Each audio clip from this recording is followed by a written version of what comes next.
عزيزي المشاهد، اهلا وسهلا بيك في اولى حلقات برنامج موعد مع ضيف.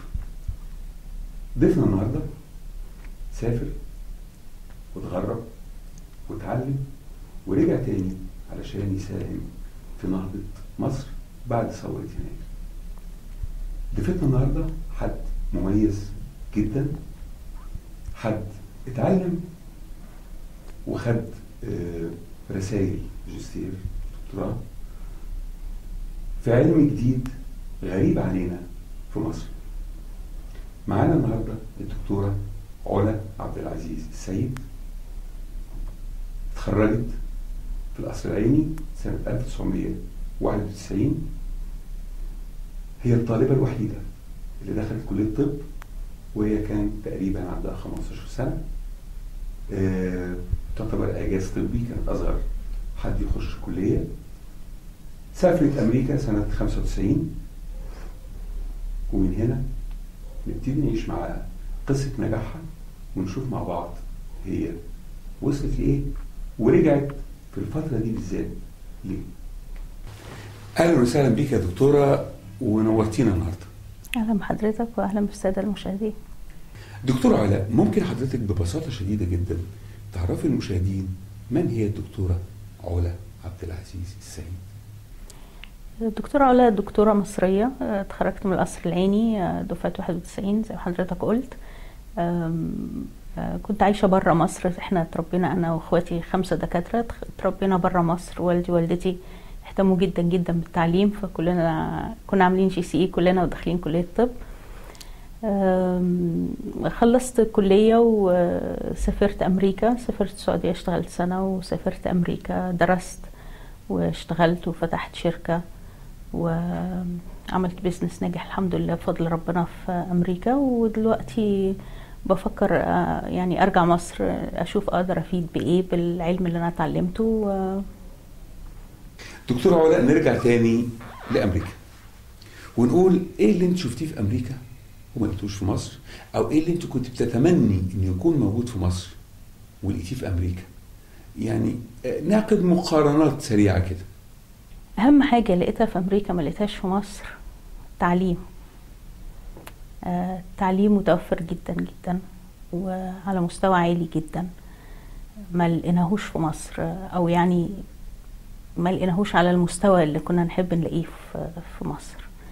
التعليم متاح في أمريكا، الجامعات مش مجانية، يعني مفيش مجانية في التعليم، بس في سبل ان انت تتعلم. ممكن كل واحد عايز يتعلم بيلاقي scholarships او loans يتعلم بيها، بس الفرايتي بتاعت التعليم والشهادات اللي موجودة. يعني التعليم في أمريكا مش بس عشان الشهادة، ممكن تتعلم للعلم نفسه. في ريسيرش طبعا ما فيش، ده شيء مفقود جدا جدا في مصر، ما عندناش جامعات ريسيرش زي ما في أمريكا. هناك عايز تبحث في أي حاجة، في مجالات بحث واسعة جدا، سواء كانت في الطب أو في مجالات تانية، ومفيش ليميتس. يعني في حاجة في مصر اسمها الدكتور يدرس في الطب بس، أو المهندس يدرس هندسة بس. أنا مثلا أخدت شهادة في البيزنس، خدت MBA في بيزنس ادمنستريشن. قررت أدرس شوية في الطب الصحة العامة، عشان كان يستهويني ان انا اكون واحدة من الآلات اللي بتغير في الصحة العامة في مصر. فخدت برضو ماستر اوف بابليك هيلث هناك في امريكا. فاكتر حاجة مختلفة عن مصر هي التعليم. غير كده طبعا في الحياة العادية في اختلافات كتير جدا جدا. البني ادم الامريكي مختلف عن البني ادم المصري كتير. دايما نقول امريكا فيها اسلام من غير ما يكونوا مسلمين. مصر مليانة مسلمين ومسيحيين طبعا، بس ما فيهاش عادات الإسلام. يعني أمريكا تلاقي فيها الصدق، كل الناس صادقة بطبعها، ما فيش مجال للكذب. حتى يعني أكبر جريمة في أمريكا إن أنت تلوز credibility، إن واحد يتكلم ولا يصدق، دي أكبر جريمة. يعني أنت كده الواحد لو كذب ولوست credibility بتاعته، خلاص ده كده يعني ما بقالوش أي أهمية في وسط الناس يعني. فالصدق حاجة مهمة جدا. اكتر حاجة انا دلوقتي كنت بتكلم مع بعض الطلبة في القصر العيني على accountability في امريكا، ان كل بني ادم مسؤول عن اعماله. دي للاسف مفقودة في مصر خالص. يعني هنا الناس كل واحد بيرمي البليم على حد تاني، وفي الغالب بيرموه على الحكومة. يعني كل الأخطاء اللي موجودة في البلد أخطاء الحكومة، لكن في هناك personal accountability. اللي بيعمل حاجة بيتحمل خطأها وبيتحمل العقاب وبيموف on ويصلح يعني.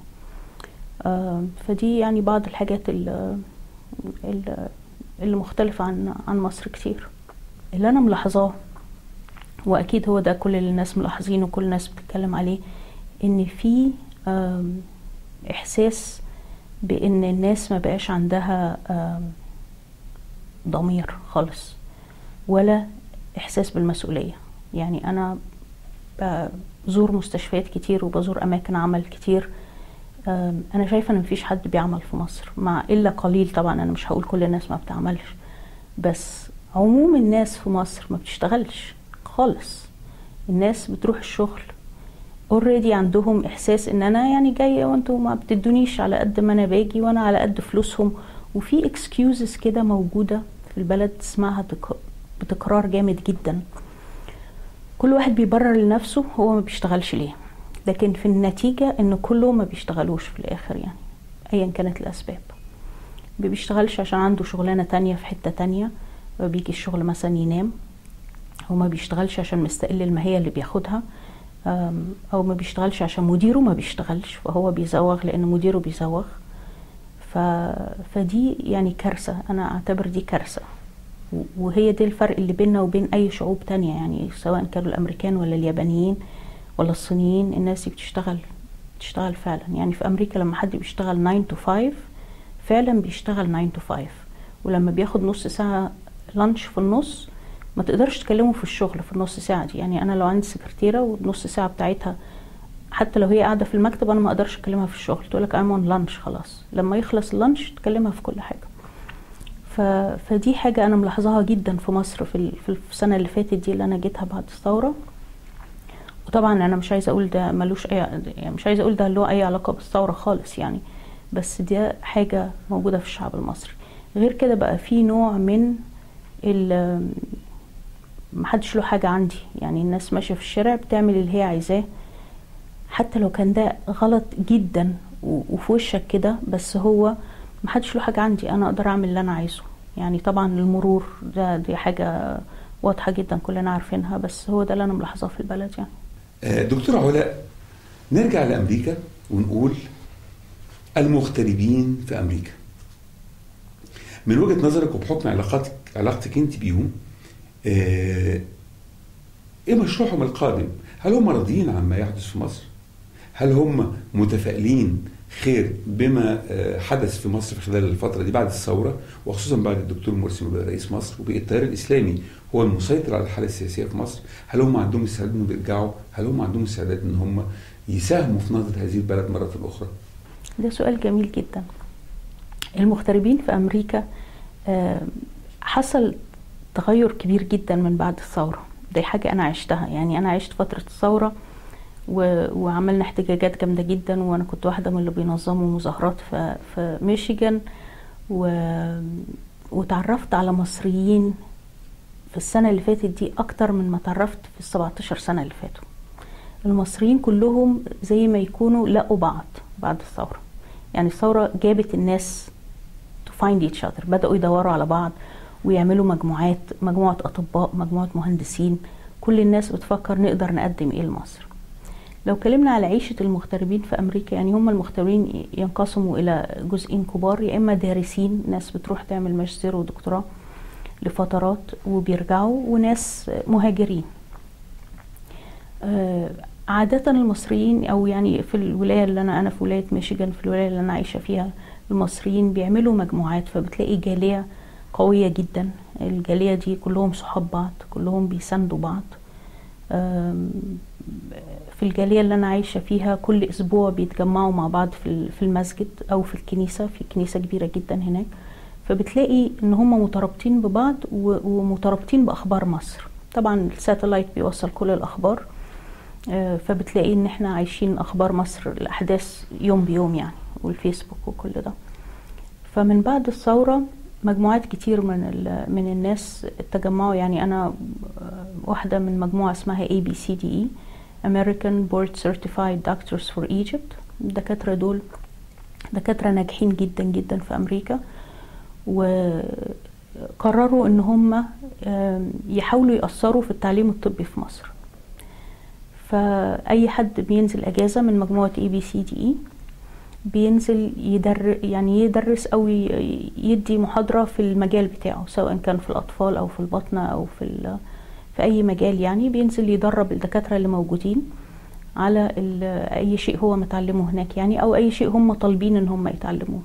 فإحنا بنتعامل مع مستشفى أحمد ماهر تعليمي، مدير المستشفى دكتور محمد مصطفى متعاون معنا جدا جدا، وفاتح أبواب المستشفى. ومن السنة اللي فاتت أظن أكتر من 64 دكتور نزلوا ادوا محاضرات في مجالات مختلفة في المستشفى. وطبعا بنمد نفس يد المعاونة لأي مركز أو أي مستشفى طبي في مصر. يعني برضو القصر العيني بندي فيه محاضرات، معهد القلب أنا كنت لسه هناك من يومين. فده التعاون المجموعة بتاعتنا بتعمله يعني. ممكن دكتورة تعرفينا ايه هو السليبنج؟ هو المرض ده هل هو ليه علاقة زي ما احنا بنقول مثلا بالشخير او بالتوتر، او يعني اتمنى انك تشرحي لنا اكتر ما هو السليبنج. انا ده التخصص بتاعي سليب ميديسن، اللي هو طب النوم. ده تخصص جديد بالنسبة لمصر، هو مش جديد خالص في امريكا يعني. بقاله كام سنة تقريبا؟ هما ابتدوا يدرسوا في مشاكل النوم من السبعينات، بس هو ما اتشهرش غير في التسعينات كسبيشالتي. يعني هو كان جزء من طب البطنة، وبعد كده بقى سبيشالتي لوحده ولو بورد لوحده يعني. فهو ده اللي انا اتخصصت فيه لما سافرت.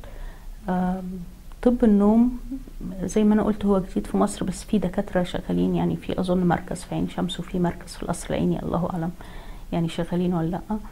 بس مشاكل النوم مشاكل عديدة جدا جدا، غير المشاكل اللي احنا عارفينها اللي هي الأرق والشخير والحاجات دي. الواحد ما بينامش أو بينام كتير. الأبحاث وجدت إن مشاكل اللي لها علاقة بالتنفس في النوم، اللي هي أولها الشخير. الشخير هو عرض عن المرض اللي موجود. المرض الموجود اسمه سليب أبنيا أو عدم التنفس في النوم، وده يعني معنى المرض. عدم التنفس في النوم ده شيء خطير جدا. بيسبب أول حاجة بيسببها ارتفاع ضغط الدم. ارتفاع ضغط الدم اللي لا يستجيب للعلاج. فأي مريض مثلا عنده ضغط عالي وبيمشي على دواء والدواء ما بيجيبش نتيجة، ويرجع للدكتور يغير الدواء أو يزود الجرعة أو ياخد دوايين مع بعض، كل دول يعني مرضى عندهم سليب أبنيا. غير ضغط الدم بيعمل اضطرابات جامدة جدا في القلب، في ضربات القلب. ممكن يسبب هارت فيلير، أو ممكن يسبب ذبحة، أو ممكن يسبب ستروك. 70% من مرضى الجلطة عندهم سليب أبنيا، والسليب أبنيا تسببت في الجلطة اللي عندهم. فهو مشاكله كتير جدا. غير كده بيخلي مرضى السكر لا يستجيبوا للعلاج. يعني مريض السكر اللي بياخد علاج بالفم لا يستجيب للعلاج إذا كان عنده سليب أبنيا، ويحتاج انه يكون على انسولين. فالابحاث واللي بياخد عن طريق الحقن، ما هو بيخلي الدايابيتس ريزيستنت للتريتمنت، يعني بيخلي المريض لا يستجيب للعلاج، فيحتاج جرعة اكتر. اذا كان بياخد بالفم يحتاج انسولين اللي هو اقوى من الجلوكوفاج او الدواء اللي بياخده، واذا كان بياخد انسولين فبيحتاج جرعة اكتر منها. يعني بيخلي المرض ريزيستنت للتريتمنت، لا يستجيب للعلاج. غير كده طبعا مشاكله على الكواليتي اوف لايف. يعني النوم ده احنا بننام مثلا، لو حضرتك تفكر بننام تلت عمرنا، تلت اليوم، 8 ساعات في اليوم مفروض بننام من 24. فالبني ادم بينام تقريبا تلت عمره اللي هو عايشه. النوم ده مفروض له وظائف كتير جدا، اللي هي اهمها انه كل المعلومات اللي احنا بناخدها طول اليوم وبنتعلمها وبنشوفها، كل دي بتتخزن في مراحل معينة من النوم في المخ، وهو ده اللي بيكون الذاكرة. البني ادم اللي بينامش كويس وعنده اضطرابات جامدة في النوم، لما بيكبر بيبقى عنده مشاكل في الذاكرة على مدار حياته يعني. غير كده طبعا الكواليتي اوف لايف، ان الواحد لو ما بينامش كويس بيصحى تاني يوم يا اما عنده صداع، يا اما بيكون مضطرب طول اليوم، عنده المود بتاعته مش مظبوطه، ما بيشتغلش كويس، بيعطل مشاغل الناس في الشغل بتاعه. للاسف الشعب المصري، معظم الشعب المصري عنده اضطرابات في النوم وعنده المشاكل دي، بس اتعودنا عليها، بقت sort of chronic، يعني بقت مزمنه، جزء في حياته، بقت مزمنه وبقت جزء في حياته. فاي حد تساله نمت كويس يقولك ايوه نمت كويس، بس لما تيجي تعمل له فحص نوم او دراسه نوم تلاقي ان هو ما بينامش خالص نص الليل. المحاضره اللي انا، المريض اللي انا كنت بعرضه في معهد القلب مثلا، وريتهم سكرين من النوم 5 دقايق، المريض صحي فيها 5 مرات. فكل دقيقه بيقف التنفس بتاعه، ينزل الاكسجين بتاعه يوطى جدا جدا، يحصل اضطرابات في القلب، يحصل اضطراب في المخ، يصحى المخ، يصحي المريض، يرجع ينام تاني، تعيد الكرة تاني وتحدث تاني وتاني وتاني طول الليل. فبيكون مخه في 6 ساعات اللي هو نام فيهم ما نامش تقريبا خالص، لأنه كل دقيقة بيصحى يصحيه، كل دقيقة في إفاقة في المخ. والريبيتد، التكرار في نزول الأكسجين، الليفل بتاع الأكسجين كده يوطى ويعلى ويوطى ويعلى، ده بيسبب أمراض القلب كلها اللي اتكلمنا عليها. لو احنا اتكلمنا او استعرضنا السليبنج بشكل عام وقلنا ان الشعب المصري مصاب بمرض النوم، نقدر نقول انسب طريقه للعلاج ايه؟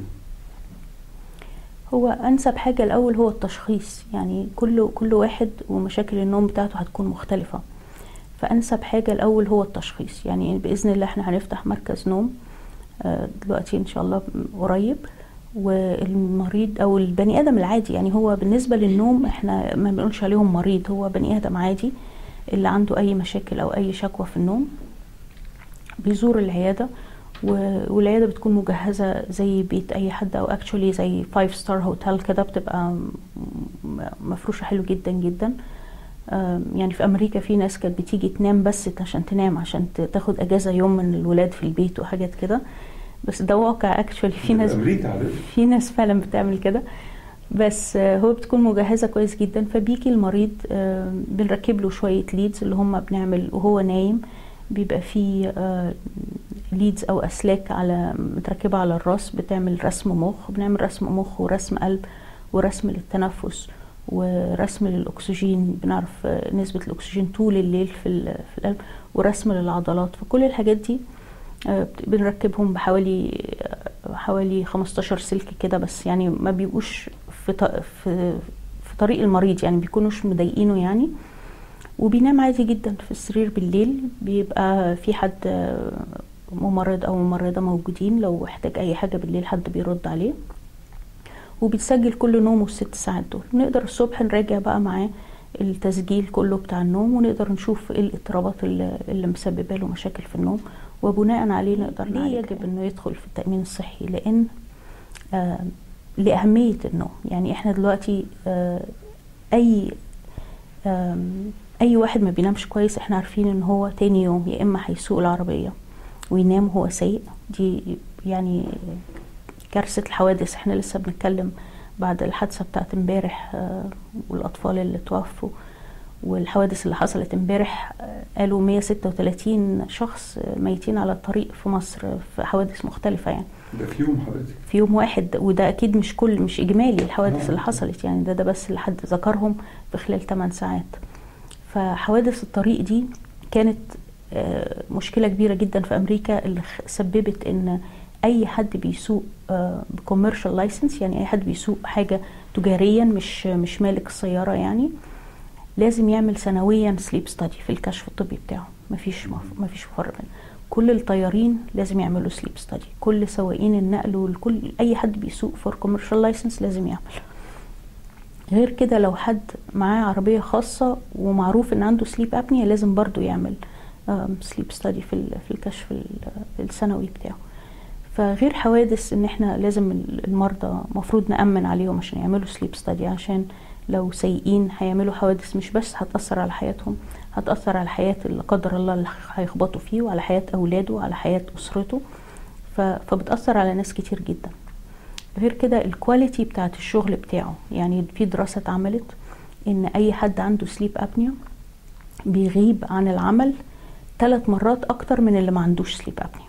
وده احنا بنتكلم في بلد الناس بتعمل فيها مش بتتحجج، يعني احنا اصلا الناس بتعمل، ولكن اللي عنده سليب ابنيا بيغيب عن العمل 3 مرات اكتر من اللي ما عندوش. ده في امريكا. ده في امريكا. فما بالك في بلد اصلا اللي بيصحى مصدع ما بيروحش الشغل، واللي ما بيصحى برضه مش مصدع بيلاقي اي حاجه ما يروحش بيها الشغل. فده بيأثر على الانتاج طبعا في مصر جامد جدا. فانا شايفه ان ده هيبقى تمن بسيط لو احنا بنأمن على المرضى. يعني التأمين الصحي بيشمل السليب ستادي، ده هيبقى انفستمنت في الانتاج يزيد. التأمين الصحي في امريكا تقريبا بيشمل كل حاجه، depends على الشركه. يعني في معظم الشركات الكبيره اللي بتأمن. هو التأمين بيجي ازاي في امريكا؟ اي حد بيعمل في اي مكان، الشركه اللي هو بيعمل فيها لازم توفر له تأمين، بيعملوا ديدكشن من جزء من الراتب بتاعه شهريا او يعني كل اسبوعين، لان الراتب بيطلع كل اسبوعين، بيروح لدفع التأمين ده. وبعدين حضرتك بتروح للدكتور، بيبقى فيه طبعا حسب الشركة اللي انت مشترك فيها بيبقى فيه كتيب يقول لحضرتك كل الدكاترة اللي مشتركين في التأمين الصحي بتاعك، واذا عايز تزور اي دكتور غير اللي مشتركين في الدكاترة بتاعتك بتروح برضو تزور الدكتور اللي انت عايزه، بس بتدفع كوباي اللي هو يعني دفعة غير اللي بيدفعها اللي بتدفعها شركة التأمين، بتدفع للدكتور حاجة زيادة. فإذا إذا رحت تزور مثلا دكتور من الانكلودد من الموجودين في الليستة اللي شركة التأمين قدمتها لك، بتروح تزوره عادي، ممكن يبقى مفيش كوباي خالص، أو بيبقى كوباي حاجة بتاع $5 أو $10 حاجة يعني لا تذكر خالص. وحسب بقى الزيارة لإيه، التأمين الصحي بيغطي تقريبا الزيارة كلها، لو الكشف عادي أو بطنة أو نساء أو كل الحاجات دي. وفي عمليات التأمين الصحي بيغطي منها مثلا 80% والمريض يدفع 20%. دي نظم التأمين هناك للناس اللي ما بتعملش، ما بتشتغلش في شركات خالص وأمريكي الجنسية. في حاجة اسمها ميديكيد اللي هي تأمين اللي هم ذوي الاحتياجات، الحكومة بتوفر لهم تأمين. التأمين ده بيكون أقل من اللي طبعا الناس بتشتريه من الشركات والحاجات دي، بس بيوفر لهم علاج كل الحاجات العادية، كل الأمراض العادية، بس ممكن ما يدفع للسليب ستادي برضو، بس يدفع جزء بسيط. ممكن ما يوفر لهمش مثلا لعمليات تجميل أو لعمليات أي حاجة فيها رفاهية، التأمين ده ما يغطيهاش. غير كده اللي هم فوق سن المعاش فوق 65 سنة لهم تأمين اسمه ميديكير، ده الحكومة بتكفل كل العلاج بتاعهم، العلاج والأدوية وكل حاجة. يعني أي حد فوق السن 65 ريتايرد ميديكير بيغطي كل حاجة. ده بالنسبة لأمريكا يعني. وفي نهاية الحلقة بنشكر الدكتور علا، ومنتظرينك معنا الحلقة الجاية إن شاء الله، وهنتكلم أكتر عن موضوع السليبنج. عفوا أنا بس عايز أزود حاجة إذا أقدر. إضراب الأطباء يا جماعة، يعني الأطباء دول أنا مش عارفة محدش بيرد عليهم ليه. الأطباء دلوقتي المضربين مش مضربين عشان رواتب، دول مضربين عشان مفيش خدمات في المستشفيات للمرضى. يعني الطبيب اللي بيقف في استقبال أي مستشفى من الاستقبالات دول، أنا في يوم من الأيام كنت مريضة وعديت على مستشفى وما لقيتش إبرة مسكنة أخدها عشان كنت على طريق، يعني وقفت على أول مستشفى كنت محتاجة إبرة مسكنة، ما كانش عندهم إبرة مسكنة ورحت مستشفى تانية. الإضراب بتاع الأطباء ده متهيألي إن دي حاجة يعني مخزية جدا، إن محدش قاعد معاهم وكلمهم لحد دلوقتي. الأطباء اللي بيضربوا مش عشان راتبهم، وهو أصلا راتبهم يستاهل إن هم يضربوا عليه، ولكن مش ده سبب الإضراب. سبب الإضراب البروفيجن اوف ريسورسز، يعني عايزين المستلزمات اللي هم محتاجينها عشان يعالجوا المرضى. فأتمنى إن حد يسمع، وأتمنى إن الدكاترة الكبار، يعني الإضراب ده مش للدكاترة الصغيرين بس، الدكاترة الكبار دفعتي والدفعات التانية، الناس اللي هم اوريدي بقوا أساتذة، ما ينسوش إن هم في يوم من الأيام اتعذبوا العذاب ده، ودلوقتي الوضع أسوأ للدكاترة الصغيرين. يعني آن الأوان إن الدكاترة كلهم يتكاتلوا مع بعض ويطلبوا طلب واحد. وحاجة تانية عايزة أتكلم فيها كمان، التعليم الطبي. ما ينساش كل واحد يتعلم إن له عليه حق للناس اللي وراه يعلمهم حاجة. الدكاترة اللي في المستشفيات، الأساتذة اللي ما بيحضروش وما بيروحوش الراوندات، عليهم واجب يعلموا الدكاترة الأصغر منهم، وإلا هيطلع جيل غير متعلم بالمرة، وبعدين هيعالج الناس إزاي؟ بس يعني اللي كنت عايزة أقوله يعني. شكرا. أعزائي المشاهدين، وبكده نكون وصلنا لآخر فقرة من فقرات لقاء مع ضيف. أتمنى إن احنا نكون قدرنا نوصل معلومة جديدة. أتمنى إن احنا نكون ضيوف مش تقال عليكم. أتمنى إن أنا أراكم على خير في حلقة جديدة من لقاء مع ضيف. تصبحوا على خير.